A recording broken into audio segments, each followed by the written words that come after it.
Muy buenos días, muy buenas tardes o quizás muy buenas noches, estimado oyente, según sea la hora y el país donde se encuentre. Reciba nuestro característico saludo pastoral al inicio del programa, de quien les habla, el pastor bautista Nikos Ricoy, emitiendo el programa desde aquí, en Valencia, España. Muy bienvenidos una vez más a nuestro nuevo programa semanal Encuentros.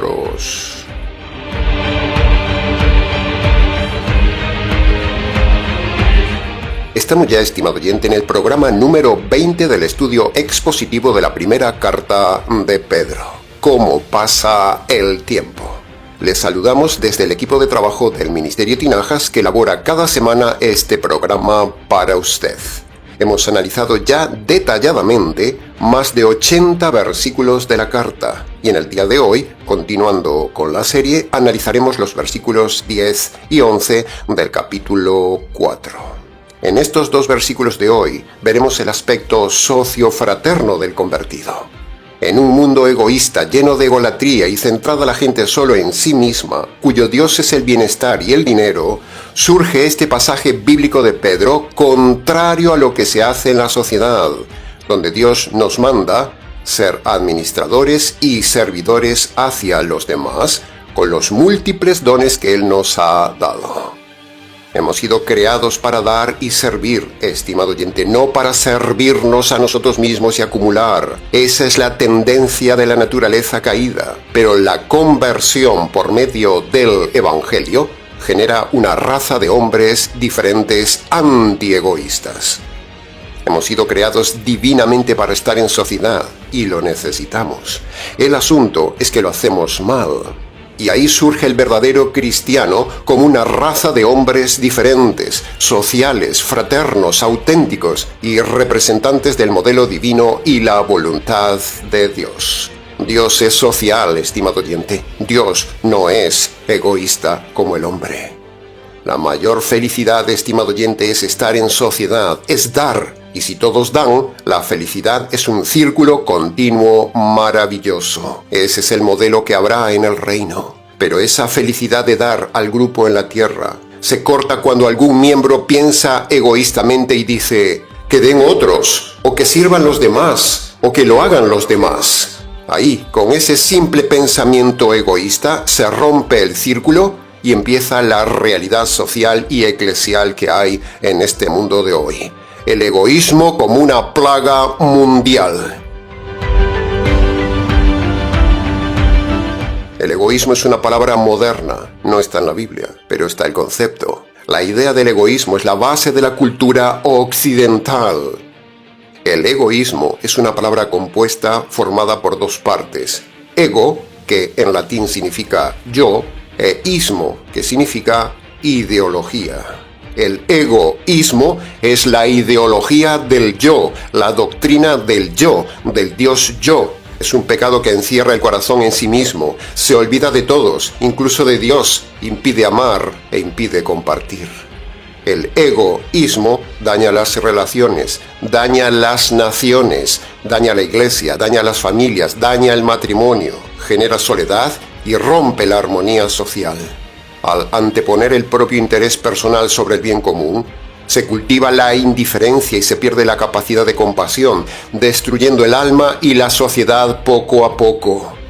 El egoísmo es la desgracia del mundo occidental en contra de la cultura oriental, más social, más solidaria. El egoísmo corrompe la conciencia, endurece el alma y ciega a la persona ante el sufrimiento ajeno. El egoísmo es la raíz de las injusticias, de la violencia, del robo, del materialismo, de la corrupción. Quien vive y piensa solo para sí mismo se convierte en prisionero de su cárcel, incapaz de construir puentes, de sembrar esperanza o incapaz de dejar una huella de amor y prosperidad en los demás. El egoísmo engendra arrogancia, desprecio, crueldad, mata la empatía, pisotea la dignidad ajena y convierte al ser humano en un tirano de sus propios caprichos. El egoísmo es veneno para el alma y para la sociedad, es fuego que consume la bondad y un muro que separa a los hombres. El resultado del egoísmo es devastación, desolación, corrupción, muerte, bienestar solo para unos pocos y miseria para la mayoría. El egoísmo es todo lo contrario al cristianismo y sin embargo es lo que más abunda en las iglesias y en la sociedad occidental. El egoísmo es un pecado, parece un pecado pequeño, pero va contra la esencia del hombre y de Dios. No estoy dando un discurso social, estimado oyente, estoy hablando la verdad bíblica.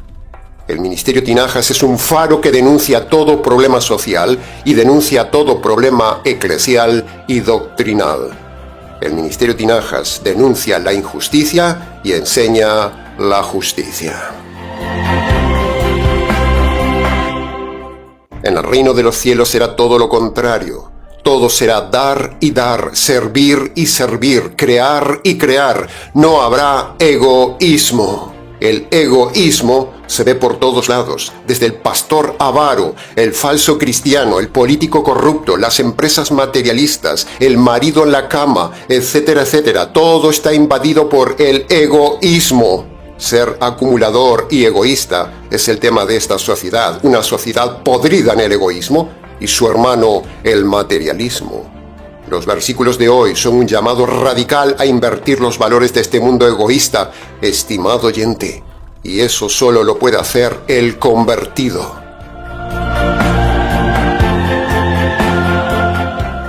En estos pasajes de hoy, Dios le manda al convertido a entender que nuestros talentos y habilidades dados por Dios no son un trofeo de uno, no son logrados por uno, no son para la autoadmiración de uno, sino que los dones y talentos que usted tiene vienen todos de Dios, no se olvide, y son herramientas divinas dadas, regaladas y confiadas en sus manos para la edificación de la humanidad, de la iglesia, de la familia, y para hacer una raza de hombres diferentes, cosa que nunca conseguirá la educación, ni la religión, ni la politización.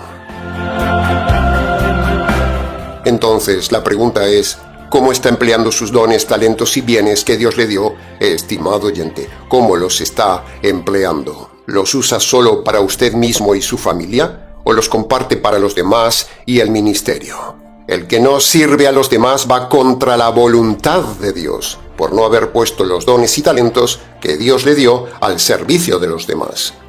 Dar es la esencia de Dios, estimado oyente. Cuando uno da, somos semejantes a Él, porque Dios es esencialmente dador. Así que con este mensaje intenso, Dios llamará nuevamente la atención a los perdidos egoístas y también llamará la atención a algunos cristianos para despertarle de su comodidad. Si usted es egoísta, tacaño, individualista, solitario, antisocial, antifraterno, no dador, no servicial, no activo, no ayudador, no dispuesto, no cooperador, no sacrificial, usted es un perdido. Usted no vale para estar en esta sociedad actual y mucho menos valdrá para la sociedad del reino. Una sociedad mejor, una familia mejor, una iglesia mejor, un matrimonio mejor, un equipo de trabajo mejor, una raza de hombres diferentes, no se construye con individuos egoístas, sino con personas dadoras, interconectadas, que se preocupan decisionalmente las unas por las otras, como veremos en el pasaje de hoy.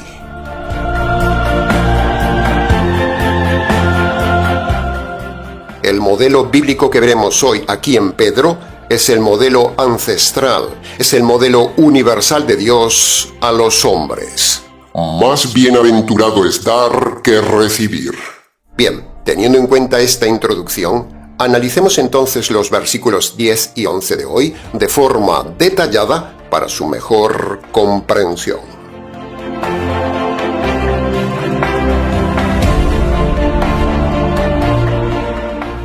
Entremos entonces en el análisis, comentario y enseñanzas del primer versículo de hoy, el versículo 10, que, de forma parafraseada y latinoamericana, dice así: Cada uno de ustedes ponga al servicio de los demás y administre fielmente los dones que ha recibido de Dios.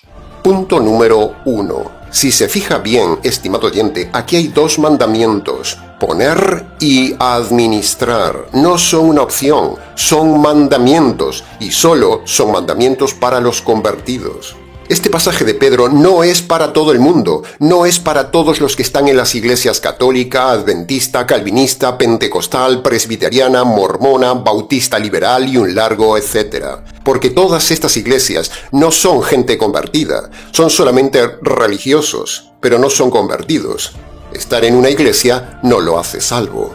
Así que si esas iglesias toman este pasaje y se lo aplican a sí mismos, eso será simplemente moralidad.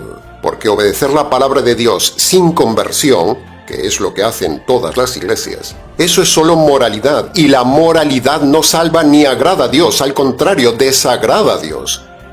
La diferencia entre un cristiano que obedece alguna parte del Nuevo Testamento y un religioso de iglesia que obedece alguna parte del Nuevo Testamento está en eso, si es convertido o no.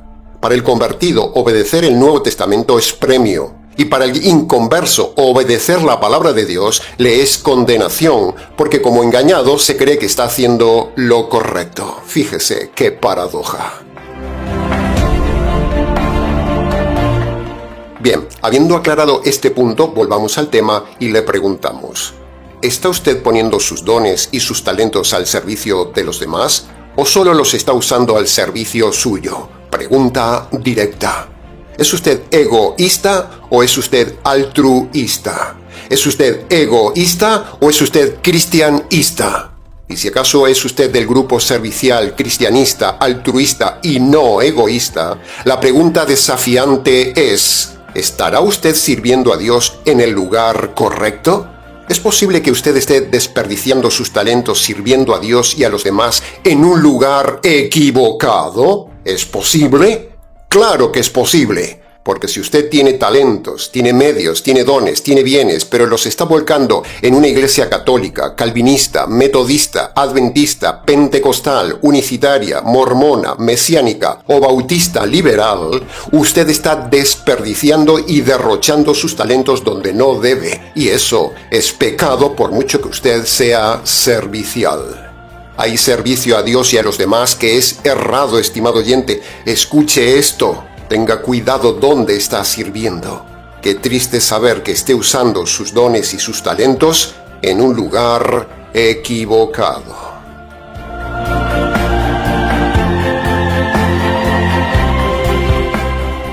Punto número 2. El pasaje dice cada uno, no dice solo uno. Se lo repito, el pasaje dice cada uno, no dice solo uno.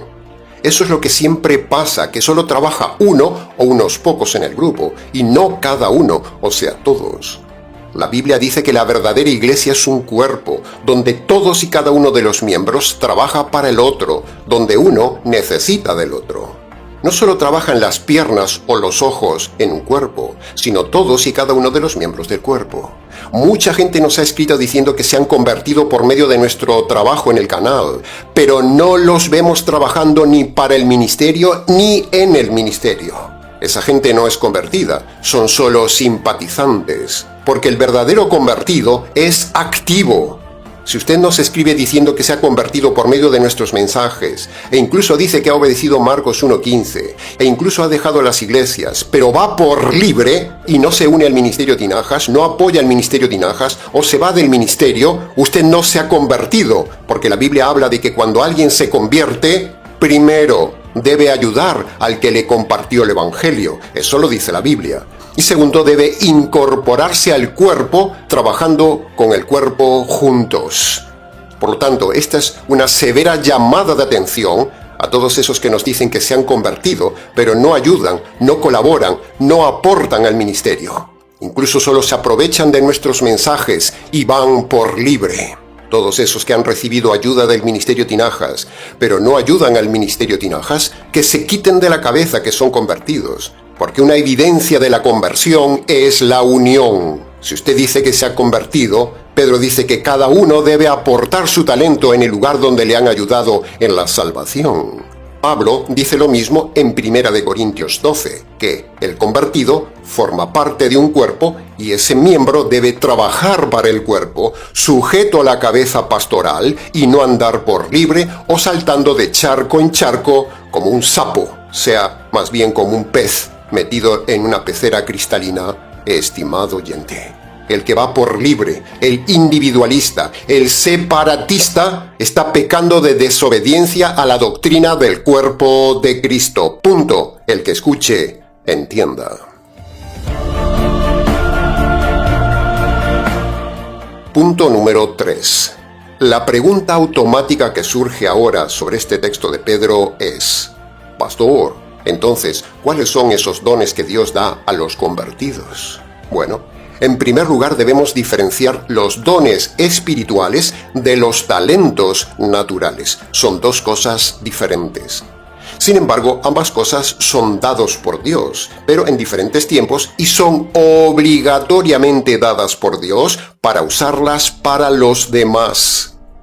Los talentos naturales son aquellos con los cuales usted nace. Por ejemplo, el nivel de inteligencia que tiene, la facilidad para la música, el cantar, su carácter activo, la disposición a servir, la capacidad de enseñar, la habilidad con los números o con cualquier arte, la fuerza física, la salud y 1000 cosas más. Todo lo virtuoso con lo cual usted nació, esos son los talentos de Dios. En cuanto a los dones espirituales de Dios, esos no vienen con el nacimiento físico, no.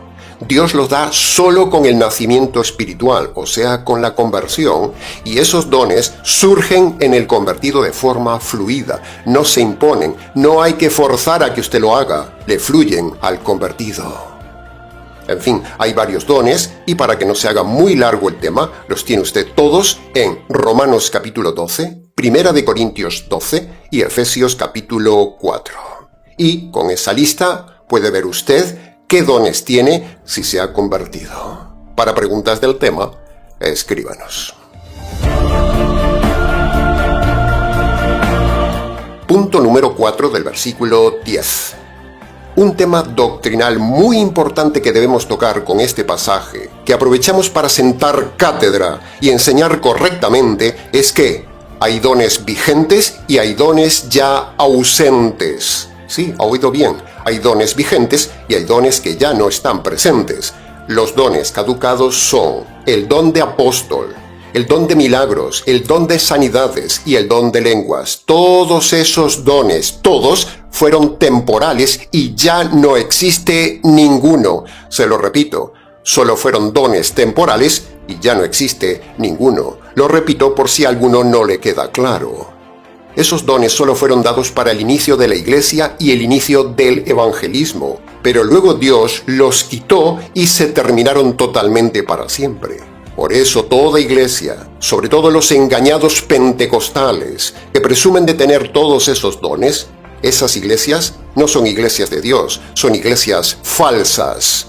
Estudiando bien el Nuevo Testamento vemos inferencialmente que esos dones fueron temporales. Esos dones muy poco tiempo duraron vigentes.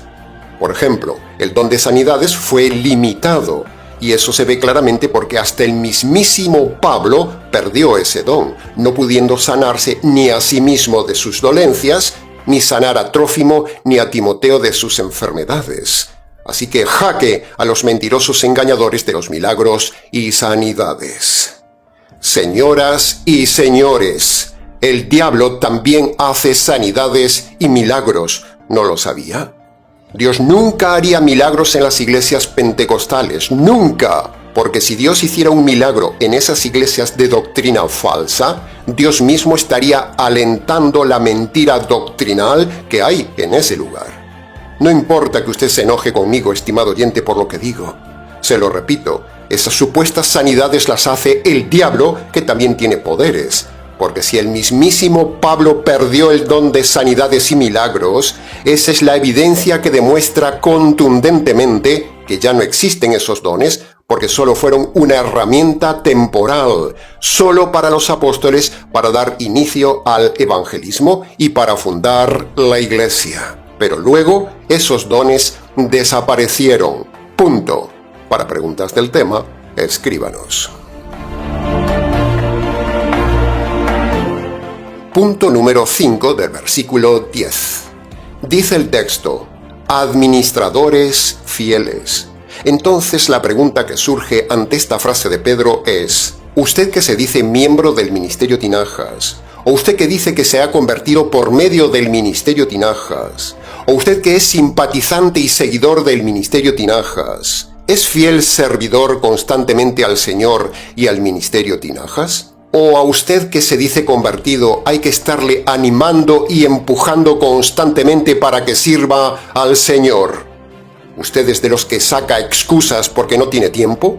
¿O piensa en servir solamente cuando algún día tenga tiempo y dinero? ¿O solo cuando le vaya bien y esté cómodo? ¿Le fluye servir al Señor o hay que empujarlo para servir al Señor?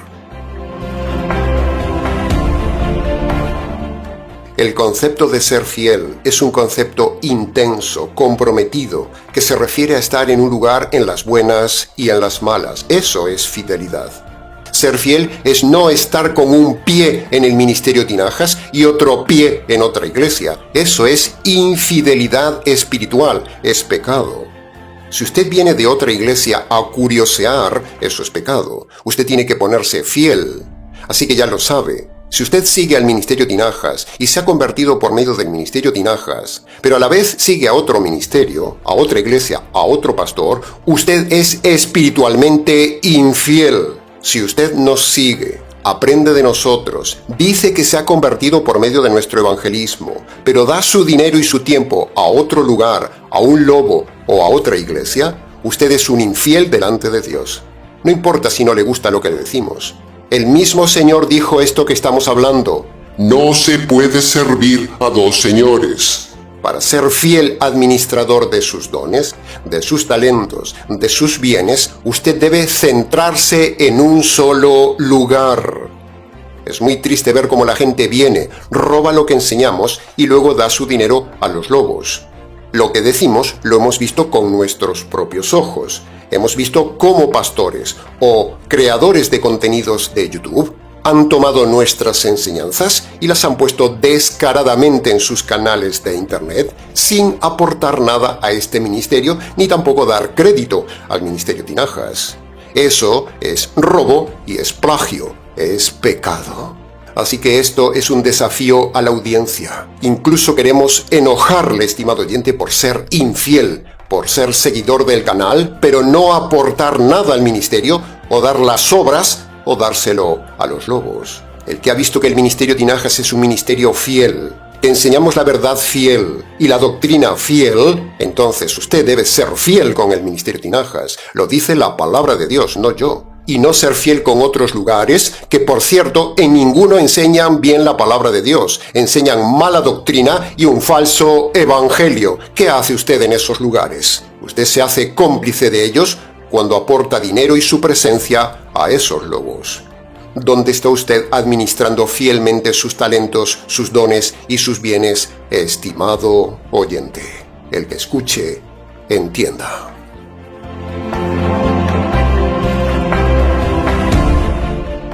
Y punto número 6 del versículo 10. Hablando de los dones que Dios dio a los hombres, no podemos dejar de redireccionar este tema hacia el mayor don de Dios al hombre. El mayor don de Dios no son los dones espirituales, no son los talentos personales, no es la riqueza, no es la inteligencia, no es la salud, no es un trabajo, no es el dinero, no es una bonita familia. El mayor don, estimado oyente, el mayor don dado al hombre, a todos los hombres por igual, es el Evangelio. Siempre volvemos al mismo punto. Todo termina y converge en el Evangelio. Dios no tendría que darle al hombre nada. El hombre es rebelde, el hombre es delincuente que está en busca y captura. Dios solo debería darle al hombre la cárcel eterna por sus delitos. Pero Dios, en su decisión fría, calculada y decidida, diseña un don jurídico para el hombre, un plan jurídico para salvarle de la cárcel eterna, el Evangelio.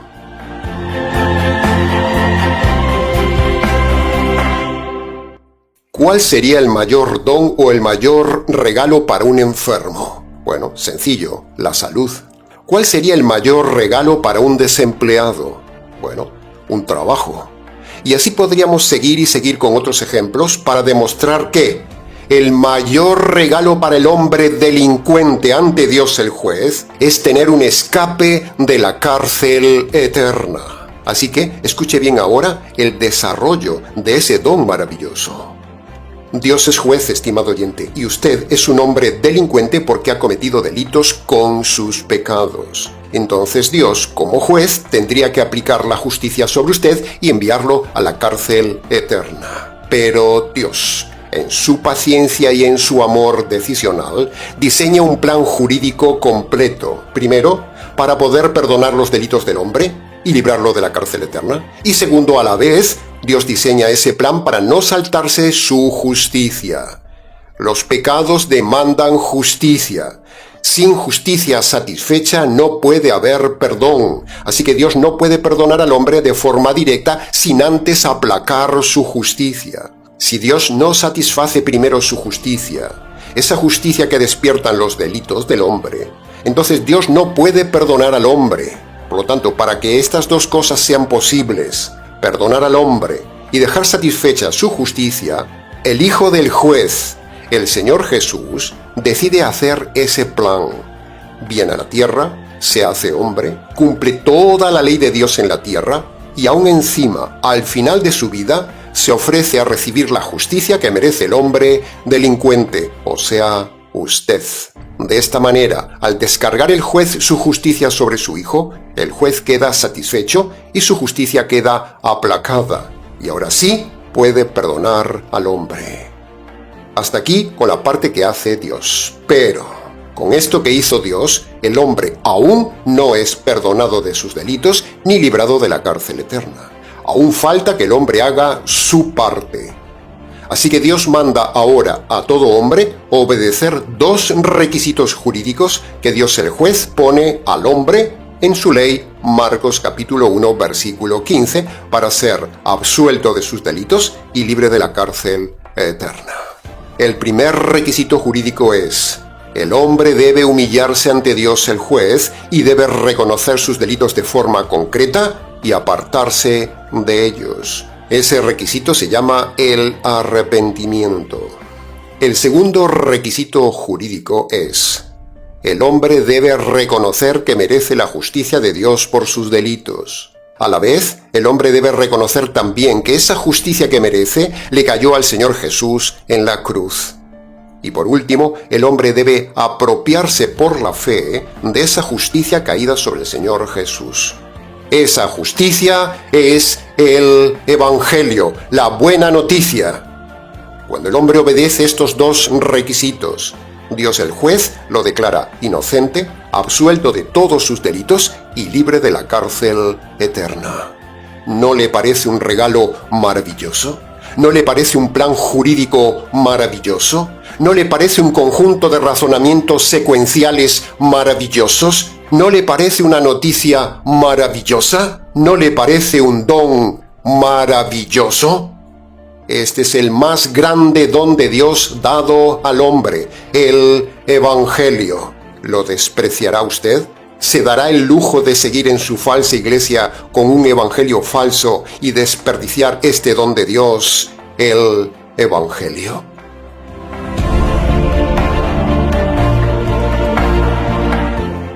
Bien, entremos ahora en el análisis, comentario y enseñanzas del versículo 11, que dice: El que enseña, hágalo con la reverencia de quien expresa las palabras mismas de Dios, y el que presta algún servicio, hágalo con intensidad, para que así Dios sea exaltado en todo lo que hacen, por medio de Jesucristo, a quien sea la gloria, la alabanza y el imperio por los siglos de los siglos. Amén. Aleluya. Punto número 1. Fíjese la solemnidad de la frase de Pedro, las palabras mismas de Dios. ¡Wow! Hoy en día se ha perdido la solemnidad de esta frase de Pedro. ¿Se da cuenta de la intensidad de esta frase? ¿Se da cuenta de la responsabilidad que implica esta frase? Es para temblar. Quien habla en nombre de Dios, Quien enseña la palabra de Dios debe ser íntegro, santo, estudioso, apartado del mundo, ejemplar, intenso como Dios mismo, enseñando la verdad pura. El que habla de parte de Dios expresa el fuego del cielo, ese fuego que un día se vio en una montaña. El que habla de parte de Dios expresa el poder eterno, habla la verdad absoluta, da vida a los hombres con esas palabras y estremece con el juicio y la justicia de Dios. Las palabras de Dios hicieron temblar montañas en el Antiguo Testamento, pero ahora debemos hacer temblar las almas, tan duras como montañas. Ahí está el arte y el poder de un predicador verdadero, en su intensidad, como dice el pasaje. Cada palabra que brota de nuestra boca debe hacerle temblar en su alma, estimado oyente, temblar con la majestad del cielo, como si el mismo Dios susurrara a su alma. Esto no es retórica bonita lo que decimos para quedar bien.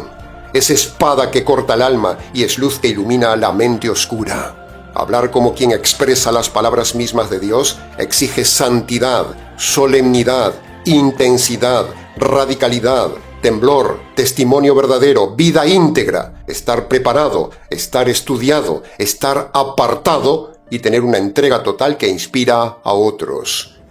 Hablar las palabras de Dios es un acto sagrado, temible, glorioso, muy cuidadoso, que implica intimidad con Dios y a veces, incluso, subir al tercer cielo para traerle a usted la revelación de Dios. Un líder en pecado no debe administrar las palabras de Dios. Un líder divorciado y recasado no puede administrar las palabras de Dios. Está en adulterio. Un fornicario no puede administrar la palabra de Dios. Un líder perverso no puede administrar la palabra de Dios. Un hereje no puede administrar la palabra de Dios. Un payaso, un showman, un títere, un vividor, un motivador, un estafador, una pastora, un rabino, un sacerdote y un pastor de cualquier iglesia no puede predicar la palabra de Dios, no está acreditado. Y si lo hace, un día esa misma palabra lo juzgará a él con justicia implacable. Como dice Pablo, ¿tú que predicas a otro no te predicas a ti mismo? Esa es la hipocresía de los líderes de hoy. Hay miles de hombres que no están acreditados para predicar la palabra de Dios y más aún, hacen negocio de la palabra de Dios, y no solo su testimonio no los acredita para predicar, sino que su ignorancia los desacredita y su herejía los desacredita para predicar. Ay de todos esos que manipulan la palabra de Dios, estimado oyente. Ay de esos que cambian las doctrinas de Dios. Un día serán juzgados por la misma voz directa de Dios.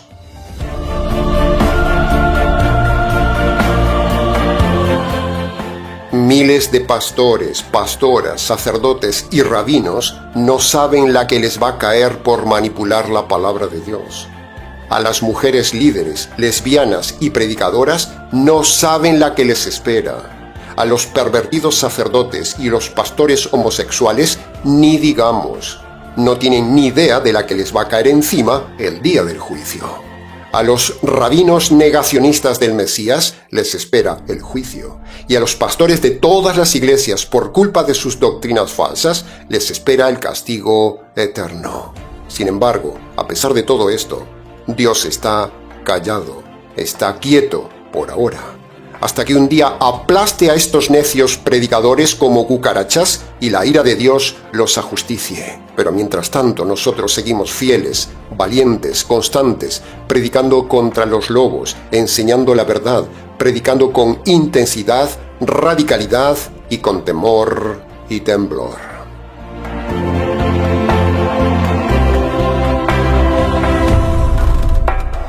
Punto número 2. Sumerjámonos ahora en la siguiente frase de Pedro que dice, para que Dios sea exaltado en todo. En otras palabras, estimado oyente, para que a Dios le agrade todo lo que usted hace. Entonces preguntamos, ¿usted cree que a Dios le agrada todo lo que usted hace? ¿Para quién vive usted, estimado oyente? Dice que es creyente, pero ¿vive sin acordarse de Dios en todo el día? ¿Se llama cristiano pero vive a lo pagano pensando en todo menos en agradar a Dios? ¿Vive usted con el deseo diario de agradar a Dios o Dios es solo para usted para los domingos? ¿Le agrada a Dios lo que usted hace en casa, en la familia, en el trabajo, en secreto, con los demás? La meta en lo que hacemos no es el reconocimiento humano, estimado oyente, sino la exclusiva exaltación de Dios. Para eso trabajamos. Por eso usted nunca nos verá en pantalla, porque lo que importa es el mensaje de Dios, no el mensajero de Dios, para que así sea Dios exaltado. Cuando Dios es agradado en lo que hacemos, el propósito de nuestra existencia se cumple y Dios se alegra. Todo servicio y trabajo del convertido debe tener como fin último agradar a Dios y no solo a los hombres.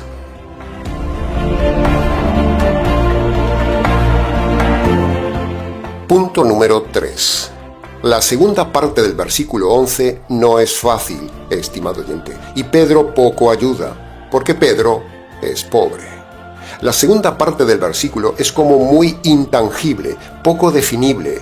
Sin embargo, nos esforzaremos en explicar estas frases siguientes para que usted se vaya con las cosas claras. En la Biblia hay frases que no se dejan atrapar fácilmente por la lógica humana. Son como niebla sagrada. Están ahí, las vemos, las sentimos, pero no siempre podemos atraparlas ni definirla con precisión. La Biblia, al ser un texto divino, no se limita solo a lo racional. Toca también lo espiritual, lo invisible, lo eterno, lo místico, lo intangible, como la segunda parte de este versículo 11.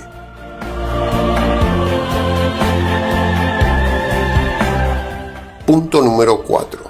Siguiendo con el análisis, dice el texto: por medio de Jesucristo. Esta frase, como decíamos antes, es una frase un tanto intangible, poco definible y, para colmo, nada explicada correctamente en las iglesias. Esta frase es muy importante, estimado oyente, porque esta frase es el protocolo de Dios. Un protocolo es la forma que pone una autoridad para que se hagan las cosas. Por ejemplo, para ver al presidente o alguna persona importante, usted no puede ir directamente a ella. Usted tiene que pasar por la secretaría del gobierno o de la empresa, hacer la solicitud, esperar y etcétera, etcétera. Eso se llama el protocolo. En el caso de la autoridad de Dios es igual. Dios establece también que toda solicitud humana, toda oración, petición, salvación, todo acercamiento a Él, todo debe pasar por la oficina de su secretario general, el Señor Jesús. Si usted se salta el protocolo divino y se dirige directamente al Padre, al Espíritu Santo o a Dios en general, Dios no le recibirá nada. Es más, es pecado por saltarse el protocolo divino. Por ejemplo, si usted dice: «Oh Dios, sálvame», «Oh Dios, perdóname», «Oh Dios, ayúdame en esto», o algo similar, eso es saltarse el protocolo divino, porque Dios dice que para recibir algo de Él, usted debe ir a Jesucristo, no a Dios directamente. Y entonces volvemos al mismo punto, al protocolo divino. Dios dice que cuando usted necesita algo, debe ir a Jesucristo. Entonces, cuando usted va a Jesucristo, Él le mandará que usted obedezca los dos requisitos del protocolo divino que Él ha puesto para llegar a Dios. Marcos capítulo 1, versículo 15. ¿Comprende el proceso? Parece a ojos humanos un poco complicado. Por eso decíamos que hay pasajes un tanto intangibles, pero Dios es así. Él es el legislador y Él pone las normas. Dios es un Dios protocolario y un Dios de orden. Por lo tanto, el que rompe el protocolo de Dios, peca y Dios no lo recibe.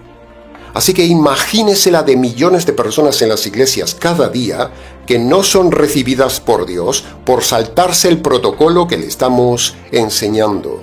Los pastores son expertos en saltarse el protocolo de Dios, inventando sus propios protocolos.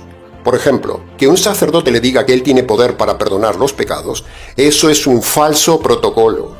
O por ejemplo, cuando le dicen que usted haga una oración de fe, eso rompe el protocolo divino. ¿Está entendiendo la idea del tema del protocolo, estimado oyente? La analogía que le hemos puesto del protocolo diplomático divino, creemos que funciona muy bien para que usted entienda esta frase de Pedro. En resumen, Dios le manda que vaya a Jesucristo. Y cuando usted va a Jesucristo, Él le manda que usted vaya a Marcos capítulo 1, versículo 15. Y cuando usted obedece Marcos capítulo 1, versículo 15, usted tiene audiencia ante Dios. Este es el protocolo verdadero y esto es lo que significa la frase por medio de Jesucristo.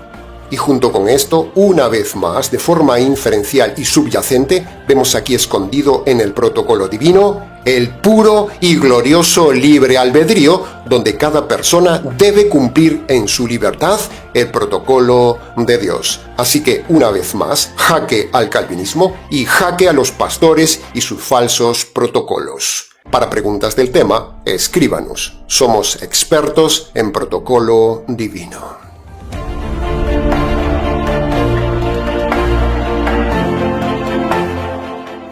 Punto número 5 del versículo 11. Analizando y estudiando expositivamente estos difíciles pasajes de Pedro, llegamos a una conclusión y a una enseñanza que nos sirve también a nosotros, los convertidos del siglo XXI. Mire, los judíos del siglo I, viendo la pobreza como escribía Pedro sus cartas, viendo la poca expresividad de Pedro, incluso siendo esos judíos más intelectuales que Pedro, cuando ellos leyeron las cartas de Pedro, vemos lo admirable de aquellos judíos teniendo una actitud de humildad y amor hacia Pedro, su líder, a pesar de ser Pedro tan poco instruido. Y esa enseñanza inferencial que hay en la carta nos enseña a nosotros que cuando alguien quizás con un poco menos de estudios nos enseña algo, uno debe tomarlo con humildad y amor.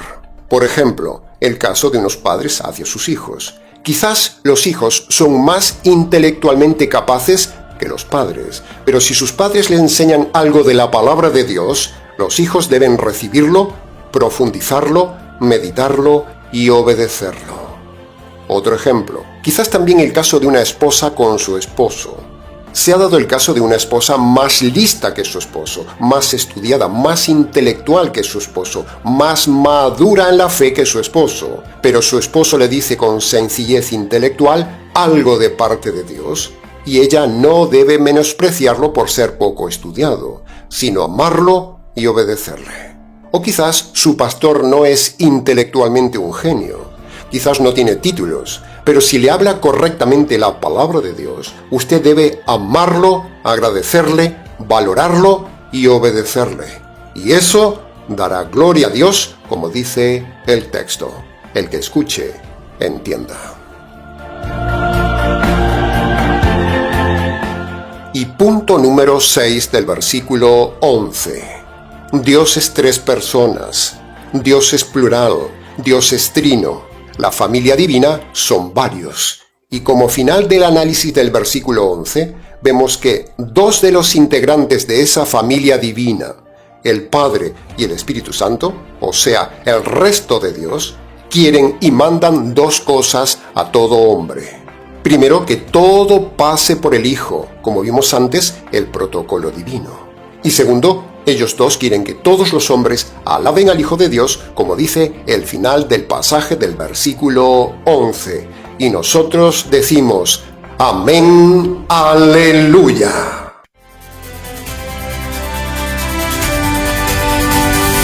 Esta es mi canción para ti, estimado oyente, que en toda tu vida Dios sea exaltado. Por medio de Jesucristo, el Señor del reino, a quien le pertenecen la gloria, la alabanza y el imperio, y por los siglos de los siglos. Amén.